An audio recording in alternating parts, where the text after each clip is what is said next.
चला तर मैत्रिणींना, आज आपण आहे ना मटर पनीर बनवूया हॉटेलसारखे। तर त्यासाठी मी इथे 2 टमाटे घेतलेले आहे, इथे थोडेसे कांदे कापून घेतलेले आहे, इथे काजू घेतलेले आहे, इथे आहे ना मगज बी घेतलेला आहे आणि इथे आलं लसूण आणि लाल मिरच्या। तर हे सर्व आहे ना आपण 2 शिट्ट्या काढून घेऊया कुकरमध्ये।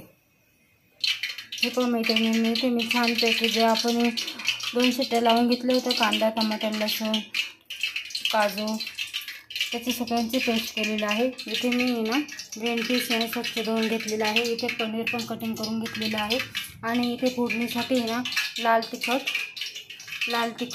आणि इथे गरम मसाला आहे, इथे धना पावडर आहे, इथे हळद आहे आणि इथे मीठ आहे। तर आता आपण आहे ना भाजी फोडणीला टाकूया।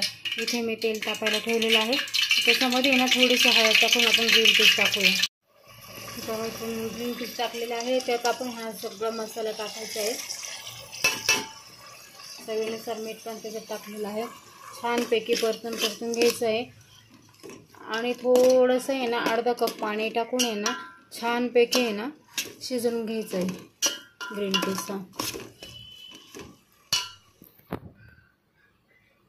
मैत्रिणींची सुंदर अशी उकळी आलेली आहे, ग्रीन पीस शिजलेलं आहे, त्याच्यात आपण आहे ना पनीर टाकायचं आहे।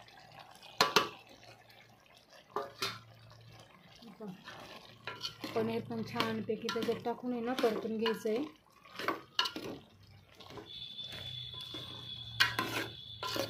इथे सुंदर असा कलर आलेला आहे, पाहू शकता इथे।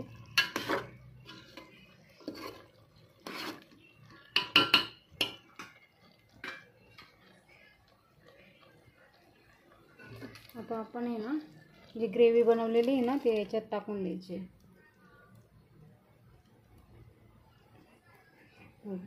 ग्रेव्ही त्याच्यात ॲड करायची आहे आणि ना जशी भाजी तुम्हाला पाहिजे ना, थोडी पातळ किंवा थोडी घट्ट, त्या पद्धतीने तुम्ही त्याच्यात पाणी ॲड करायचं आहे।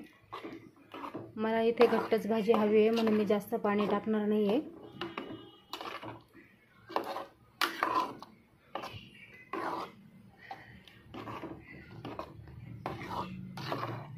हे बघा किती सुंदर असा कलर आलेला आहे। आता छानपैकी उकळी येऊन द्यायची आहे।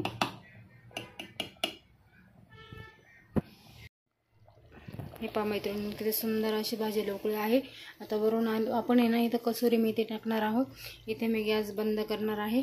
हे पहा किती सुंदर अशी आहे ना भाजी तयार झालेली आहे आपली मटर पनीर। तर तुम्ही ह्या पद्धतीने जर भाजी केली ना तर हॉटेलची भाजी आहे ना अन्नच विसरून जाल।